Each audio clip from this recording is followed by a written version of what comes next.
తెలుగువారి ఆత్మగౌరవాన్ని కాపాడేందుకు దివంగత నేత ఎన్టీ రామారావు తెలుగుదేశం పార్టీని స్థాపించారని, ఈ పార్టీలో కార్యకర్తలే అధినేతలని, కష్టపడిన వారికే పదవులతో కూడిన గౌరవం లభిస్తుందన్నారు.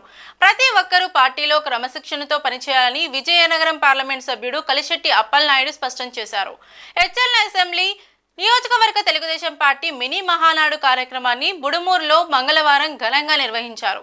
ఈ కార్యక్రమంలో కలిశెట్టి మాట్లాడుతూ, ముఖ్యమంత్రి చంద్రబాబు, మంత్రి లోకేష్ పూర్తిగా తీసుకుని ప్రభుత్వ ప్రతిష్టతను మరింత పెంచేలా వ్యవహరించాలన్నారు.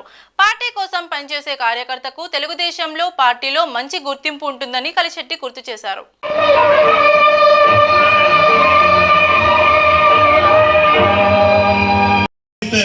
ఎందుకంటే పదవన్నది శాశ్వతంగా ఒక 5 ఏళ్ళు ఉంటుంది. కానీ మనం శాశ్వతం, మన సర్వీస్ శాశ్వతం, మన బాధ్యత శాశ్వతం. శాశ్వతంగా మనం మిగలాలంటే, ప్రజల హృదయాల్లో, కార్యకర్తల హృదయాల్లో మనం ఉండాలంటే మనకంటూ ఒక విజనరీ ఉండాలి, మనకంటూ ఒక ఆలోచన ఉండాలి. ఎక్కడ కూడా ఏ సందర్భంలో కూడా వ్యక్తిగత దేశాలు పోకుండా, వ్యక్తిగత ఆలోచన పోకుండా అందరం కూడా కష్టకాల పాల్పంచుకునే అవసరం ఉంది. రాజకీయాల్లో కొన్ని ఉంటే ఏ రోజు సమయాల్లో మనకు తెలియవు, ఏ రోజు ఎలా జరుగుతుందో తెలియదు. కానీ ఎప్పుడైనా ఏ సందర్భంలో అయినా సరే ఉండే విజనరీ ఒకటే, అది తెలుగుదేశం పార్టీ. తెలుగుదేశం పార్టీ వల్ల ఎవరు మేలు జరిగినా అది మనం మేలుగా భావించుకోవాలి తప్ప కానీ అరే నాకేమే జరిగిన ఆలోచన వస్తే ఆ రోజే మనం పార్టీకి వెనక్కి పరిస్థితి వస్తుంది. అందుకు ఎప్పుడు కూడా చెప్తున్నా ఒకటే, పార్టీ మనకి ఏమిస్తుందో కాకుండా పార్టీకి మనం ఏమిస్తున్నాం, మనం ఏం బాధ్యతలు చేస్తున్నాం, పార్టీ ఇచ్చిన సర్వీసెస్ మనం ఏ రకంగా ప్రజలకు వినియోగించుకుంటున్నాం, ఆ దిశ వెళ్ళేటప్పుడే ఈ రోజు మనం అందరం కూడా ఆ బాధ్యత విస్మరించుకుంటున్నా. చాలా మంది అలాంటి వ్యక్తులకి ఈ వ్యక్తులు అందరికి కూడా పదవులు వచ్చాయి. అందుకు నేను కూడా ఆలోచనలు కానీ, ఆ ఆనందం కానీ, ఆ చీరలు కానీ ఎంతో ఆనందంగా కనిపిస్తాయి. ఇతర పార్టీలు ఉన్న ఆలోచనలు కానీ చాలా మంది మిత్రులు ఉన్నారు, చెప్పారు సార్ సందర్భాల్లో.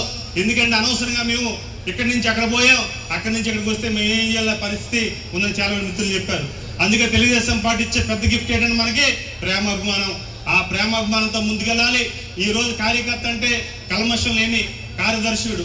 ఎప్పుడు కూడా ఎటువంటి సందర్భాల్లో కూడా ఏ క్షణంలో కూడా వాడికి ప్రాణం పోయినా సరే, లేకపోతే ఆస్తులు లేనప్పుడు కూడా వాడికి ఇబ్బంది అయినా సరే తెలుగుదేశం జెండాను విడిచిపెట్టే పరిస్థితి లేదు.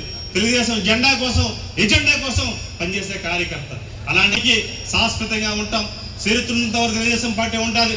చాలా మంది పలికారు తెలుగుదేశం పార్టీ పని అయిపోయిందని. పార్టీకి శాశ్వతంగా ఒక బిల్డింగ్ కట్టుకోవాలి, శాశ్వతంగా ఒక మన కార్యాలయం కావాలి. ఒక దేవాలయం ఉంటే ఆ దేవాలయం భక్తులుగా మనం వెళ్ళినప్పుడు ఆ ప్రేమ అభిమానుల వైబ్రేషన్స్ బాగుంటున్న ప్రభువులు పెడితే వెంటనే స్పందించి గాలిరెడ్డి లాంటి వ్యక్తులు వచ్చి ఈరోజు 10 సెంట్ల స్థలాన్ని తెలుగుదేశం పార్టీకి నిర్మాణానికి ఇచ్చారంటే అది మనం అందరూ కూడా వారికంతా మనస్ఫూర్తిగా ధన్యవాదాలు తెలియజేసుకోవాల్సిన అవసరం ఉంది. అదే సమయంలో 5 లక్షల రూపాయలు శ్యామ గారు ఇచ్చారు. అలాగే అధ్యక్షుల వారు 1 లక్ష రూపాయలు ఇచ్చారు. చాలా మంది అలా బుజ్జి గారు కూడా 1 లక్ష రూపాయలు ఇచ్చారు. అదే సమయంలో మన జగన్నాథ్ నాయుడు గారు కాస్ట్ పెద్దగా పుస్తకం తీసుకొని చంద్రబాబు గారు చెప్పిన పాయింట్లన్నీ రాసుకుంటుంటే అప్పలనాయుడు నేను కలిపి ఏవో మాట్లాడుకుంటున్నాం. మనది ఇక్కడ ట్రైనింగ్ క్లాస్ అవుతుంది అని అశోక్ గజపతిరాజు గారు లాంటి నాయకులు, అంటే పాలిట్ బ్యూరో మెంబర్ కూడా అంత క్రమశిక్షణతో ఆ రోజు అక్కడ కార్యక్రమం చూసాం.